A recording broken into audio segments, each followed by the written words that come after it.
Hello, ladies and gentlemen, and welcome to Movie Goodness, where we examine life through cinema here on the KB Radio Network. I am your host, Kevin Reed, and welcome everyone to the Season 1 recap of Disney Plus Marvel Television's Daredevil Born Again. We're doing this in anticipation of Season 2, which drops on Disney Plus on March the 24th, Tuesday, March the 24th to be exact. And sometimes you need a little refresher, something to get you back into the groove of a TV show or a movie if they have a sequel coming out or things of that nature. And I needed it for Daredevil Born Again. I'm not saying that the show was bad. The first season was bad or anything, or it was forgettable. I'm just getting old. So chalk it up to me getting old, and I need to be refreshed. And I figured that if I'm getting older and things aren't retaining as well in my brain, maybe some of you need to be refreshed if you don't feel like sitting down and watching the first season over again, or you just don't have the time, and that's understandable as well. After all, life be lifing. And so we're going to go over season 1, a quick little review. This isn't going to be a long episode. We're not going to break down every single episode of season 1 bit by bit, piece by piece, every little Easter egg, and how did it connect to the overall MCU and all that. Some points probably will touch in on, but not a lot. So this is just a quick little refresher for your listening pleasure. I actually enjoyed the first season. It was a little uneven at points, and there's a reason for it, because you had two showrunners. The first half of the season was a different showrunner than the second half of the season. You know, they went in a completely different direction in the second half. You know, they added characters. They added Froggy after the fact. They added Karen Page after the fact. You know, they had to go back and reshoot a lot of action sequences to kind of give it a little more action, because the first little go around didn't have much action. You know, didn't have much Daredevil in it. And so they had to revise a lot of things going into the second half of the season to set up the second season. So of course it was going to be a little uneven, and you felt that. Now, for the layman, those who don't, research this stuff, you don't know that. You just watching it, and it's like, oh man, it's a little mixed here. It's a little uneven here. The tones are different here, and so on and so forth. But if you know the story behind it, you kind of understand it. It's kind of like Black Panther: Wakanda Forever. The movie didn't quite deliver, especially given the standards set by Black Panther itself. It didn't deliver. But if you knew the story behind Wakanda Forever, you kind of gave it a pass. It really wasn't that bad. And I pretty much had that same approach to Daredevil Born Again. In case you don't know, Daredevil, the TV show, first premiered on Netflix back in 2015. And it blew up on Netflix because it was gritty, it was bloody, it was real, as opposed to what we were getting in the MCU on the big screen.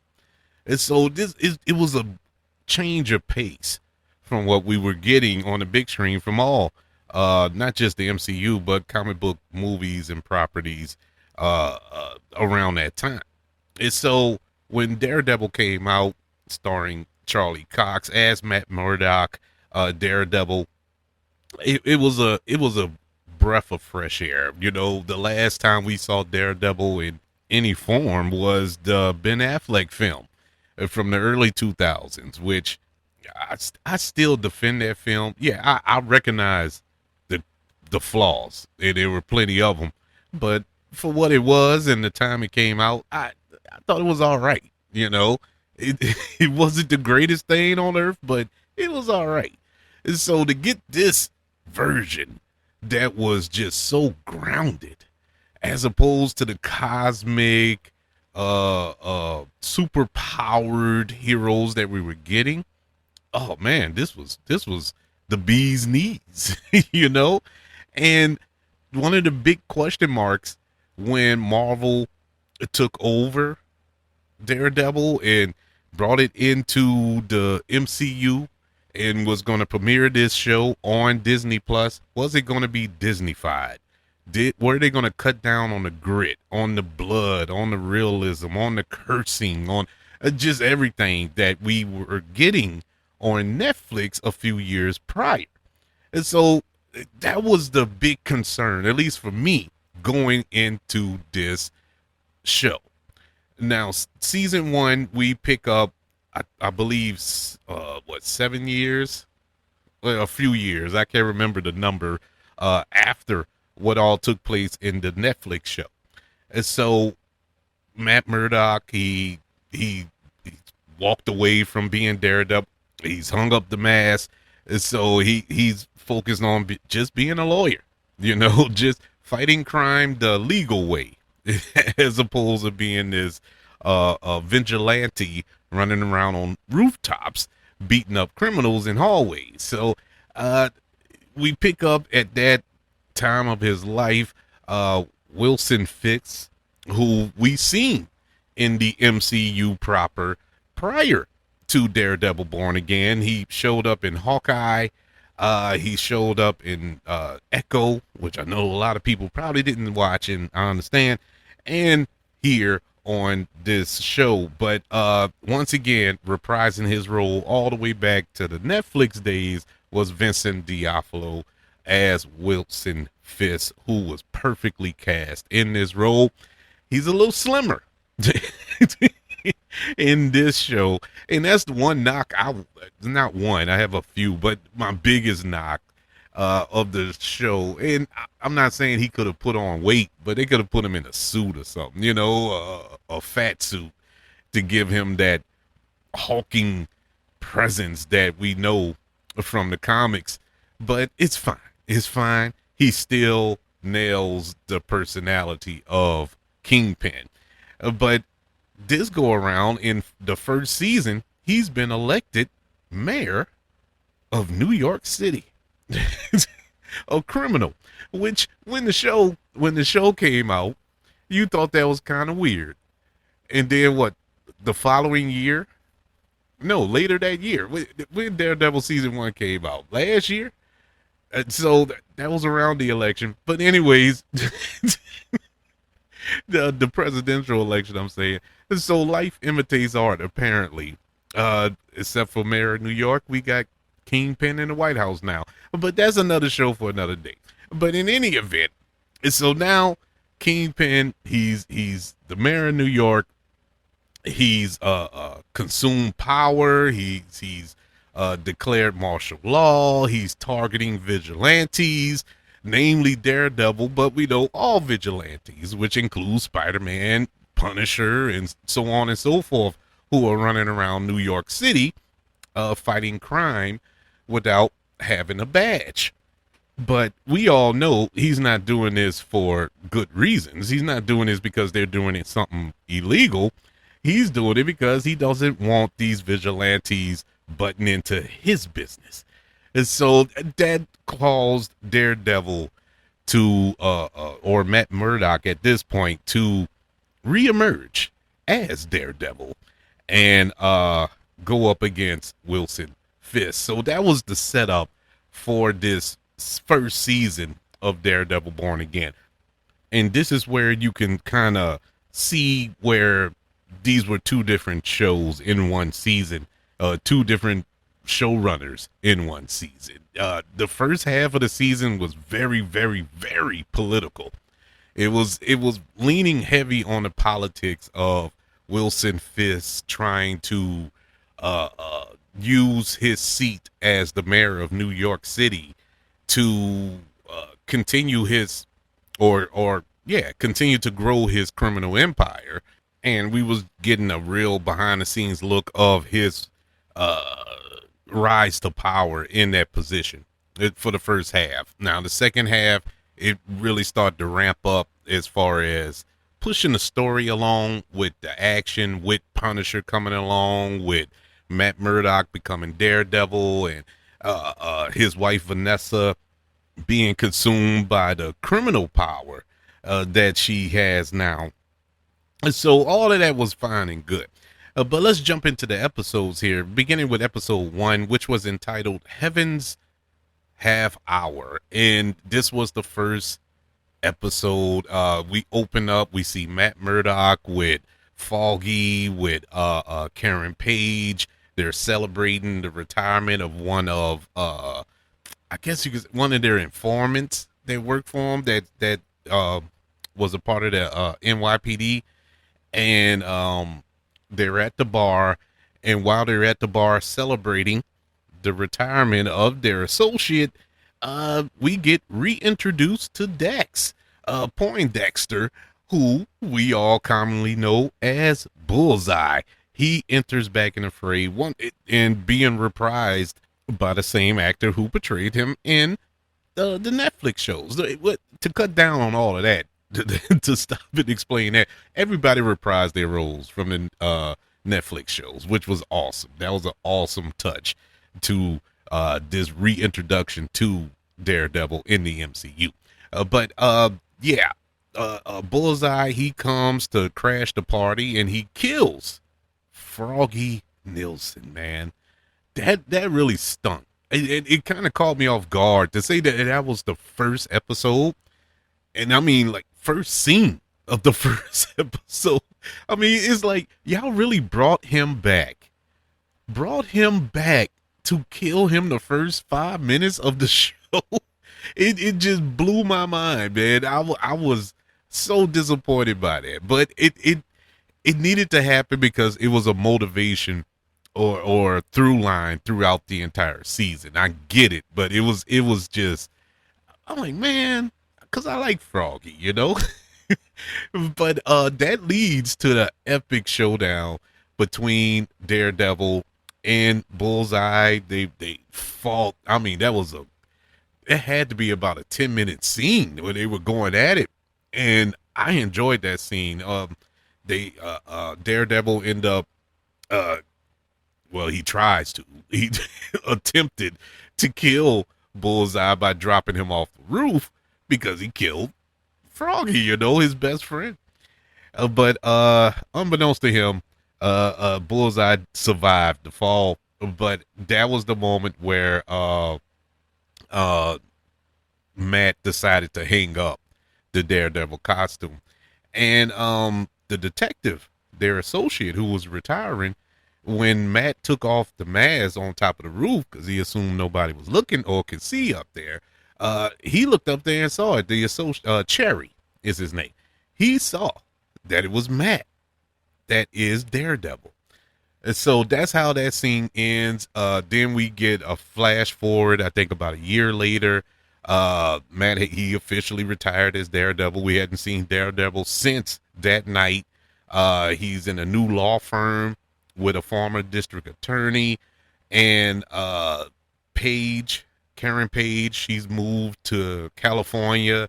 Bullseye, he was given a life sentence for killing Froggy, and the DA sets up Matt with this therapist. I can't think of her name off the top of my head, and they end up begin dating, which is probably the worst therapist on earth.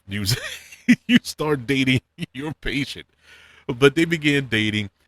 Heather's her name. She's such a forgettable I can't stand that character. I did not like her character. I did nothing against the actress. I just didn't like the character. Now in the comics, it's a different kind of character. I think she's something. I think she's something in the comics. I can't remember, but not on this show. This show, I couldn't stand it. It's something that built throughout this season. Like, I didn't mind her in the first episode, but every episode it got worse and worse and worse. Every time she showed up, it's the way that character was written, and I just could. It made no sense. It's a pointless character. Now, could that change? I don't know, but I didn't care for it. we got Wilson Fisk. That's when this episode is when he announced that he was running for mayor, with an anti-vigilante agenda. And so, of course, this piques Matt's curiosity. And so he meets up with Fisk. They meet at this diner, and I thought this was one of the best scenes in the entire season. Not the best, but one of the best. When they talked to one another, the back and forth between those two, Charlie Cox and Vincent D'Onofrio are they're. It was like watching dancing. You know, they bounce off of each other so well. But Matt Murdock, he promises to stop Fisk if he steps out of line, and Fisk says that there would be consequences if Matt Murdock resumes his Daredevil activities. Now, in case you forgot, going back to the Netflix show or the previous episodes, because this is basically a continuation, he knows who Matt Murdock is. He knows they fought before and so on and so forth. So he knows, but he hasn't told. He's kept it under wraps. I guess to use it at the right time. But he told him it'll be consequences. You put it up. You haven't showed up as Daredevil in over a year, but if you take that mantle back up again, it's going to be consequences. So later on, of course, Wilson Fisk, he wins the election, and Wilson Fisk, Kingpin, he tells his wife Vanessa that he knows she's having an affair with a man named Adam, and that's how that episode ended. And so, with that being said, we know that Adam time is short here on Earth. That was an interesting nugget to put into the show. Episode 2, entitled Optics. This is when we get introduced to the White Tiger, and I was excited for the White Tiger. Reading about him in the comics growing up just randomly, not like I was a huge big White Tiger fan, but I did enjoy that character whenever he did pop up. And the actor who plays him on this show, Kumar de los Reyes, he passed away. In case you don't know, he passed away during the film. He wasn't.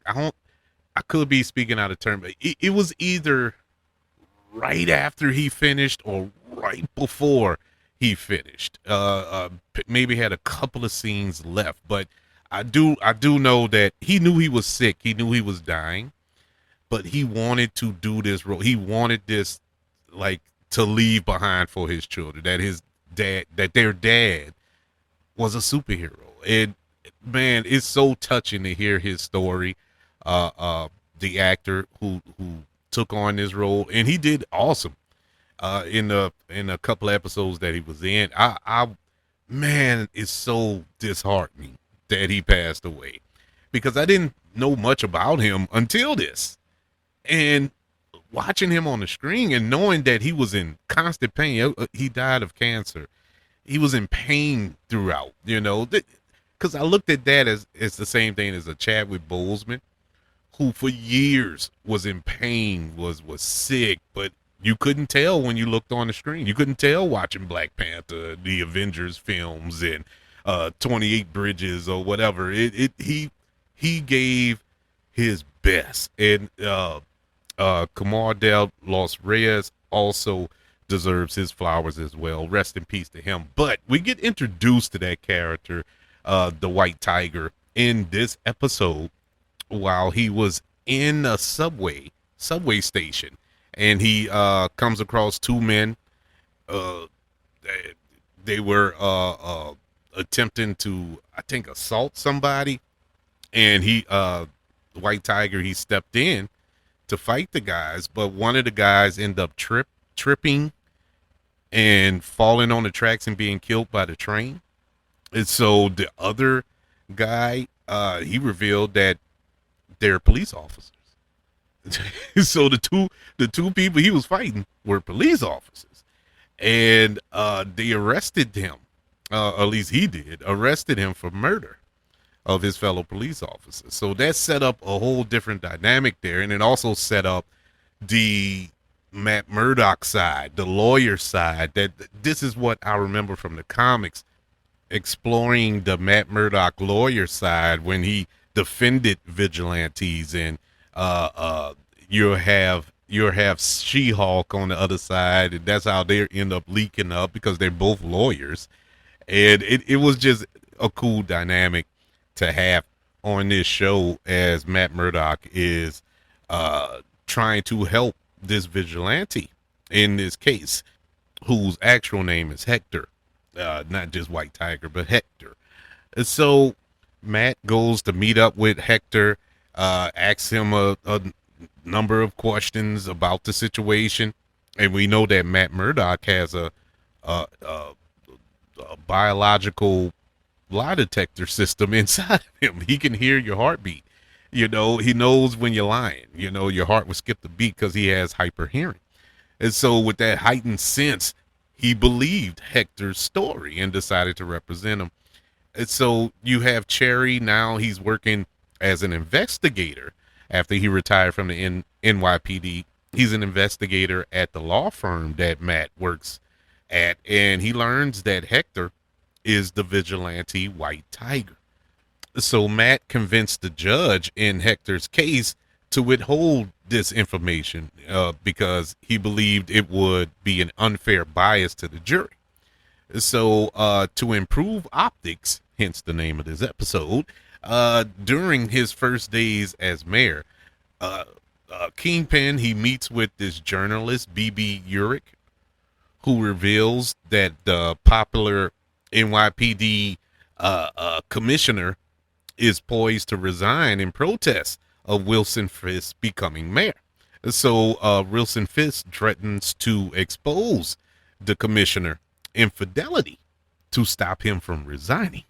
And so Kingpin and Vanessa, they start attending couples therapy with, guess who? Heather. This is where it started going down here for me. I did not like the fact that you had Matt Murdock's girlfriend being the therapist. One, she was his, and two, being Wilson Fisk and Vanessa Fisk therapist as well. Because, spoiler alert, they didn't go nowhere with that. They didn't use that. It was just, and you could tell that wasn't going to go anywhere. And it was just infuriating every single episode watching. But anyways, yeah, she's their therapist, their couple therapist, and that was what it was. So Matt, he tracks down the guy that the two cops were beating up in the subway, Torres. He tracks him down and helps them escape from him because they came back to kill him. They hunted him down to kill him. And the corrupt cops, they have tattoos of a skull and the symbol that is very, very similar to the Punisher. And so they got those tattoos on them. And after the quick little fight in that apartment building, that was the end of that episode. We move on to episode 3, entitled The Hollow of His Hand. And this episode begins with Wilson Fisk and Vanessa. They avoid their previous criminal activity while Kingpin is mayor. And you have two gang leaders at this time, Luca and Victor. They begin to fight amongst themselves, and Kingpin believes they should let the gangs kill each other to help build a kind of a peace, if you will. But Vanessa is frustrated that her work is being undone because she took her time. She built this little coalition of gangsters, that they all work for her. And you have Kingpin who's coming in there and just poo-pooing on all of her work and causing these rifts and all this because he's trying to do things differently now that he's mayor. And that's causing a bigger rift or gap between these two who already are on the outs because she is doing the boom tune with another guy named Adam. And so there you got all that going on there. Uh uh Vanessa, she sends Kingpin's right hand man, Buck, it, to order Luca to pay $1.8 million in restitution to Victor in order to smooth things over. And so meanwhile, you have Cherry. He brings Torres to testify at Hector's trial, but Torres is intimidated by the police, obviously, and says that he was never assaulted by those cops. So that went nowhere. That was a lost cause there, understandably so. I don't know what they were thinking, from a character standpoint. Oh, like what y'all thought was gonna happen.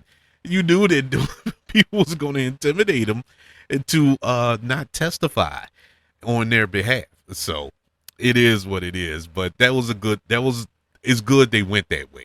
Keep it real, because any other way would have been super non-believable. But anyway, with no other options, you had Matt. He reveals that Hector is the White Tiger. He does this in court, in an act of desperation, since his one witness turned on him. So that shifted a lot of the weight over to their side in this trial. He was criticized by the judge and the district attorney for being a hypocrite at this point, because he fought so hard not to have that revealed during the trial. And so you had that going on. You had a new witness accounts and police records detailing Hector's heroic deeds as the White Tiger start to emerge. And then you have Matt. They him and his team, they successfully convinced the jury to find Hector not guilty. And so in an interview with BB Urick, Kingpin, he denounced the trial's results and vows to uphold this anti-vigilante stance. So despite Matt's warning that Hector should stop being White Tiger, Hector goes out on patrol one night and he is murdered by a man wearing, wait for it, the Punisher symbol. And that's where the episode ends. This was the one episode that it really locked me in.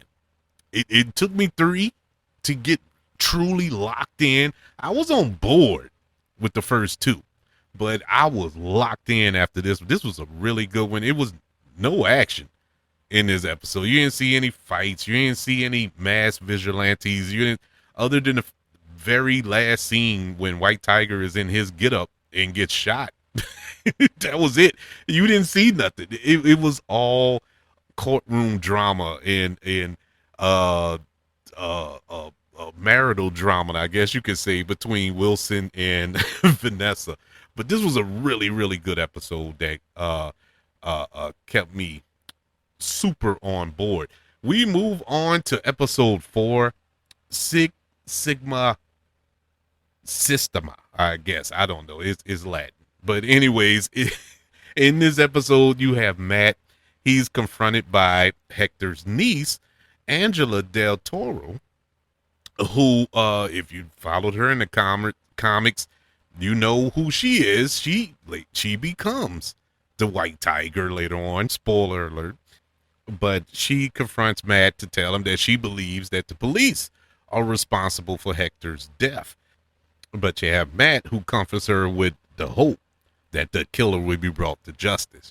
Matt, his optimistic self there.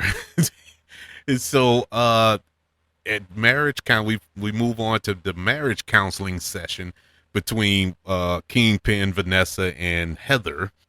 And in this particular session, they discuss Vanessa's affair with this Adam guy. And Heather, she privately asks Vanessa if she felt safe with Wilson.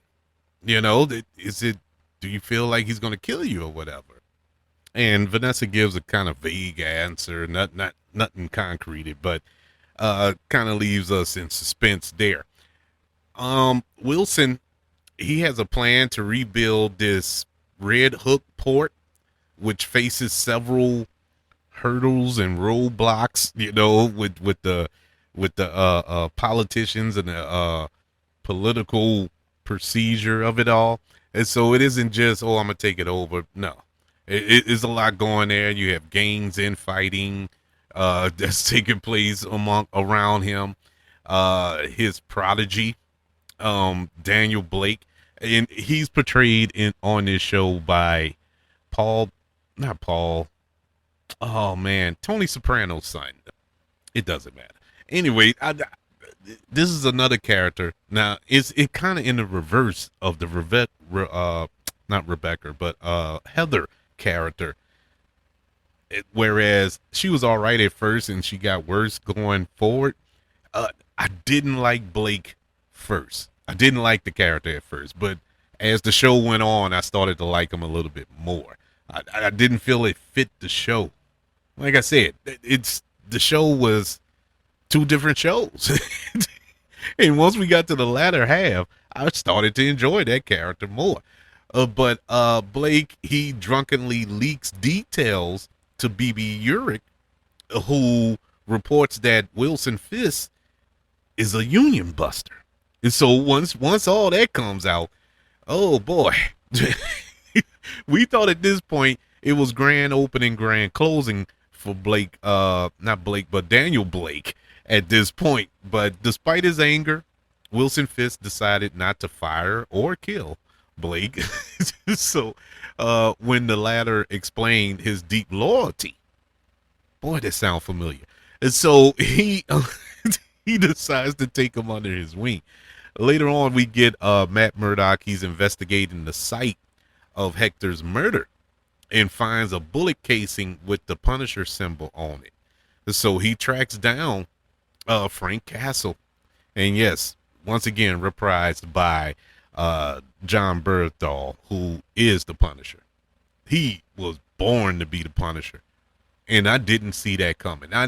When he was first announced back in what that was, 2016, whatever, on Netflix, I was like, John Bernthal from The Walking Dead. Shane from The Walking Dead. I don't see that. I just didn't. I couldn't picture it in my head until I saw the symbol on his chest, and then I saw he dove into. There is no other Punisher. I didn't have a problem. R.I.P. to Ray Stevenson. I thought he did pretty good. And the movie wasn't that good, but he was good as the Punisher. And Thomas Jane, I don't even count that as a Punisher movie, but I thought it was all right. I thought he was all right in it. But John Bernthal is Frank Castle. Anywho's, he pops up in episode 4 after Matt tracks him down. And there's a nice back and forth between Matt and Frank about Matt is expressing to Frank that he needs to take responsibility for these people misusing that Punisher symbol. That's not what you stand for, and so on. It was a nice back and forth there. Frank calls out Murdock for not making sure Bullseye was dead when he threw him off the building. It's such a Frank Castle thing. I'm telling you, man, he is awesome as Frank Castle. And so later on that night, Matt, he practices with his Daredevil Billy Club.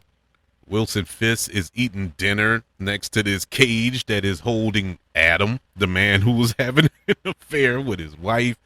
And we have a mass serial killer on the loose who is draining blood from his victims. We get introduced to Muse, and that's how episode 4 ends. I thought episode 4 was, once again, another notch up, man. It was a really good episode. Once again, not any action. There was no action in this episode, but it was story driven, character driven, and it was entertaining, to say that it didn't have any action in it. But at this point of the season, I stopped looking for it. I really stopped looking for action. I had set in my mind that this is just going to be a character driven show. And so if I got some action, cool. That's just a cherry on top of the sundae. But as far as a action packed show, nah, I had thrown that out my head up at this point. So I wasn't disappointed. Like a lot of people were online around this time when episode 4 dropped. I didn't feel that way. So, but I do understand. I do understand what the expectations were. Episode 5, which was entitled "With Interest," this is set on St. Patrick's Day, and I believe it was released on St. Patrick's Day. This particular episode last year, but I could be wrong. But I know it was close to. But anywho's, Matt Murdock, he goes to the bank to discuss a loan for his law firm, and his application is denied by the bank manager, who is Yusuf Khan.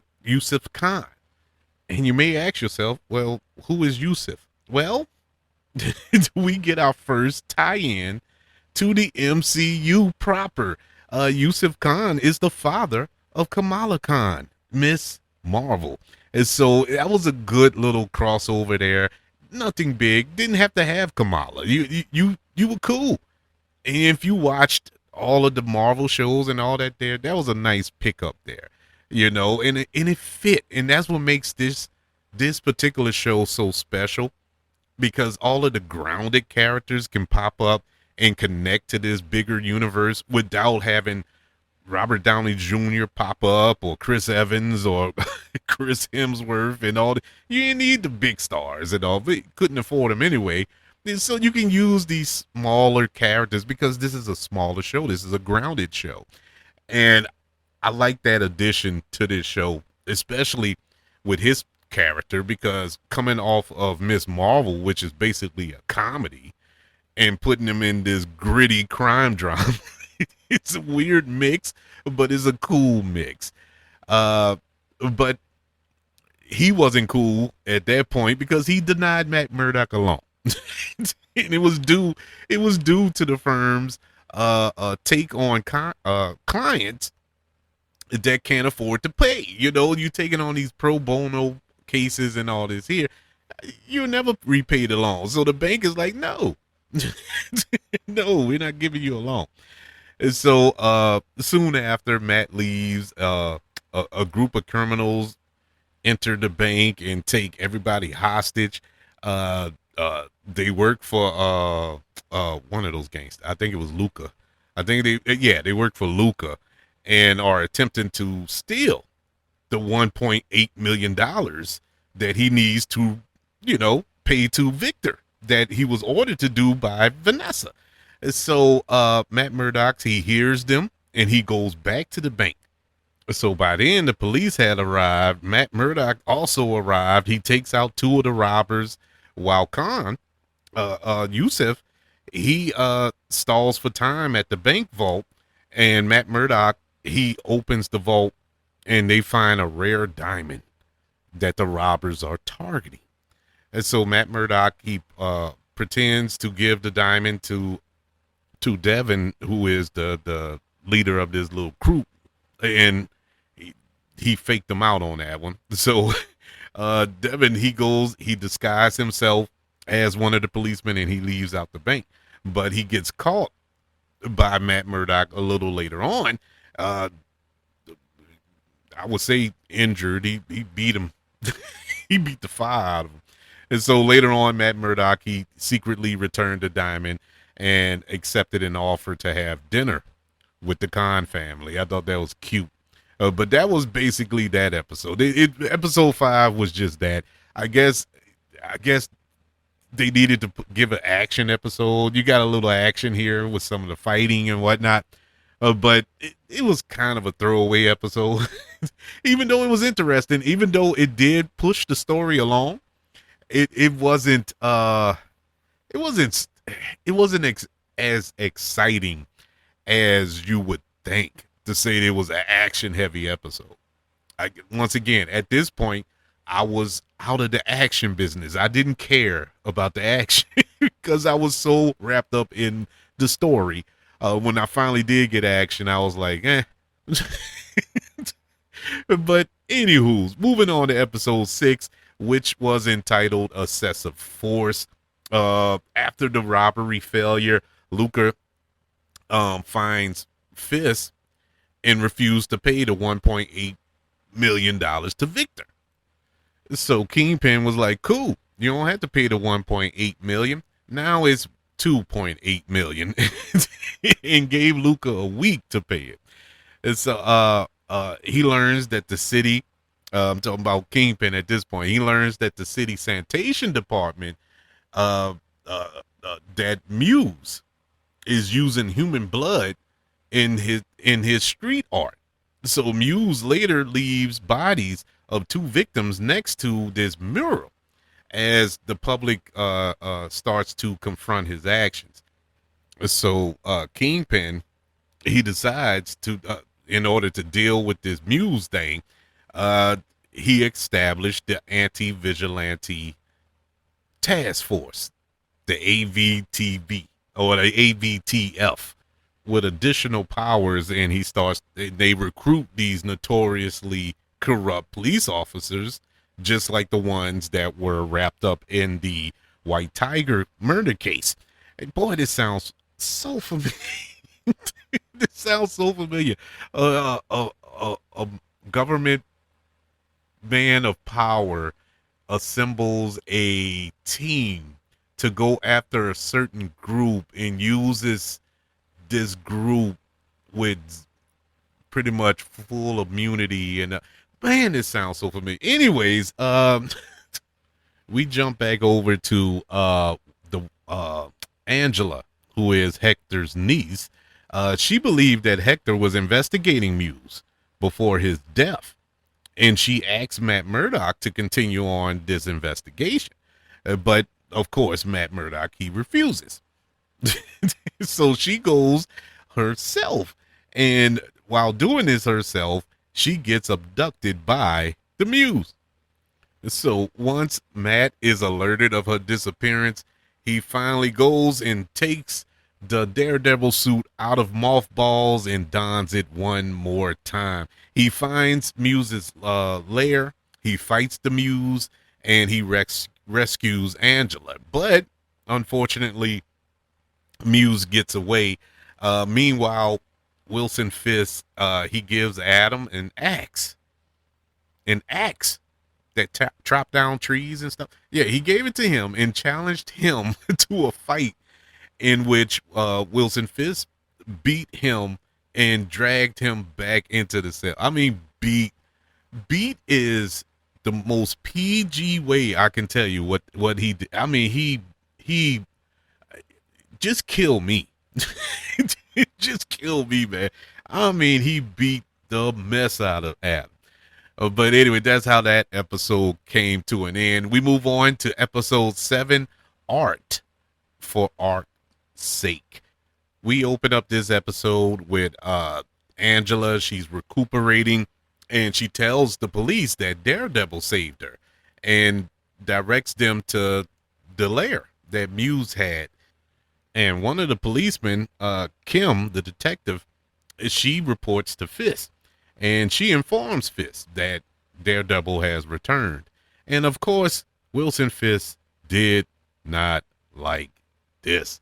But Kim did alert Wilson Fisk on who the Muse's true identity is. And so elsewhere, we got Luca telling, or at least he asked Vanessa to return to her criminal activity behind Wilson Fisk's back. And then in another session with Heather, one of her clients, who is the gentleman who is the Muse, he thanks her for her help, and he because she brought it out of him to embrace his true self, his true identity. So he did that. So Heather realizes that he's the Muse, and the muse knocks her unconscious. And this is why I didn't like the character. Once again, nothing against the actress. It wasn't her fault. It's almost like Heather is the only therapist in New York City. Everybody goes to her. Conveniently, conveniently around this point in time of this story. Look, I know it's television, it's comic books, it's all that. I know it everything is ex machina, but bruh, it was just so blatantly obvious. It was dumb. I felt patronized. And I hated that. I hated it. I hated it because of that. But anyways, getting back to the episode, uh, while in the lair, Matt, he's out of the costume now. He's investigating alongside this anti-vigilante group. And they're in there going through all of the evidence, and he sees a painting, one of the paintings of Heather. And so once Matt finds that, he realizes who Heather's client is, and he rushes off to save her. Now, as Daredevil, Matt, he arrives at Heather's office. He rescues her, and he begins to fight Muse. At the same time, you have this task force. Tired of calling them the anti-vigilante. Is twisting me up. So this task force who are preparing to enter the office, and so Heather, she fatally shoots Muse before fainting. And Matt Murdock, he stabilized her injuries before the task force arrives. Wilson Fisk, he gives credit for stopping Muse to the task force and publicly declares them the heroes. Man, it sounds familiar. And the episode comes to an end when we find Heather recovering, and she tells Matt that she heard Daredevil say her name. And Vanessa seemingly sends Luca to kill Wilson Fisk, but it was a trap, and Luca was killed by one of the henchmen that they have on their payroll. And that's how the episode 7 comes to an end. We move on to episode 8, entitled Isle of Joy, the penultimate episode of the season. We normally the second to last episode is the biggest, baddest one of the bunch. It wasn't. Before we go through it all, I'm gonna let you know it wasn't. It was all right, but it wasn't a. Oh man, can't wait for the season finale. I mean, it did set up some good stuff, but especially at the end, I think the very end was banger. But as far as the episode and story moving forward, not too much. But anyways, let's jump into it real quick. Bullseye, he's moved from solitary confinement to the general population in prison. This is all due to Wilson Fisk's orders. He also, Wilson Fisk, that is, he also revealed his imprisonment to Adam and to Vanessa, and watches as she kills him. Yeah, Vanessa kills Adam. And so he promotes Blake as deputy mayor of communications and invites Heather to this black and white ball fundraiser. And of course, that means that Matt Murdock will be there hand in hand with his girlfriend at this Wilson Fisk fundraiser. And so Matt, he realized that Fisk is one of Heather's patients, and of course, this throws a monkey wrench into their relationship, talking about Heather's and Matt's, because she tells him her anti-vigilante views. And this is where it was over for me with Heather. I was done. I knew it was a reason I didn't like the character. But this episode, this scene, did it. You were literally just saved by a vigilante. and you're saying you don't like vigilantes. You can't stand them. You wish they were gone. You know, if it wasn't for vigilantes, you'd be dead. It's so real if you if you look on social media, it's some of these MAGA folks. But it is so crazy that you would have this stance, and it was a stern speech that she gave, Matt. You know, like, oh, how dare, it was dumb. Don't know why that character exists. I just don't get it. Anyway, moving on with the episode. Matt had went back to the bar where Froggy was murdered, and this is where he learned that Froggy was celebrating a court win the night he died, and he believed that Fisk hired Bullseye to silence Froggy. And so Matt, he interrogates Bullseye to the point he fought him, he injured him. And Bullseye later kills his doctor and the guard before he escaped from prison. But Matt was trying to get down to the bottom of who hired him and why he was hired to take out Foggy. Now we're at the ball, and we see that Wilson Fisk, he is up to no good there. He's blackmailing some of the patrons there, and in order to gain support for this Red Hook project. Meanwhile, Matt Murdock, he puts two and two together, and he finds out that it wasn't Wilson Fisk that hired Bullseye to kill Froggy. It was Vanessa Fisk that hired Daredevil, not Daredevil, Bullseye to kill Foggy, and he confronts her. And so Wilson Fisk, he starts to tell Heather that her good old boyfriend is Daredevil.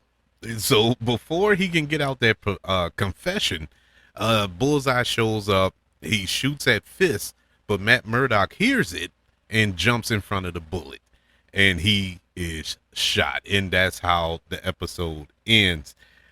This, like I said, it ended on a good note. It was sputtering through this episode for me. I was like, it was really all of the Heather stuff. I don't know what it is about that character. It just does not land with me. But anywho's, yes, we have a bloody Matt Murdock laid on the floor as it fades to black in this episode. But we have one more remaining, and that is episode 9, Straight to Hell, the final episode of season 1. Bullseye is able to escape the ball while Matt Murdock, he is hospitalized with his gunshot wound. Wilson Fisk, he cuts off the power to New York City in order the henchman, I can't think of his name, the henchman to kill Matt Murdock, who escaped to out of the care out of the hospital. And who shows up to find him is none other than Frank Castle, the Punisher. He finds him there at his apartment, and he fights off the task force. And in the only way Frank Castle knows how to fight off officers, he went full Punisher on them fools. We get another reunion when Karen Page shows up, and she's the one who convinced Frank to protect Matt after learning that Bullseye had escaped. And so Matt and Paige, they track down this Foggy case that he was working on, and he discovered that this Red Hook is a free port, and that the Fists are trying to turn it into their own city state, if that makes sense. It's a independent sovereign city, if you will. It's separated from the United States and their laws and regulations and rules and whatnot. So they're trying to turn that port into that, to whereas they can do whatever without, the United States government, police, any type of authority figure being over their head. And so Frank Castle, he fights this task force at Red Hook, and he calls them out for using his symbol. And so he ended up being captured by the task force. Wilson Fisk, he learns that Gallo is, I guess, planning a coup, trying to undermine him, and brutally crushes his skull. and I mean brutally. it was it was the goriest thing I've ever seen on Disney Plus. I mean, he crushed his skull with his bare hands. It was beautiful. He turns the power back on and he declares martial law, and he outlaws vigilantism. He imprisons a couple of people along with Castle, uh, uh, other people who were against this Red Hook project. He offers Heather a position at this mental health commissioner position or whatever, and she accepts. Ah, I can't stand that character.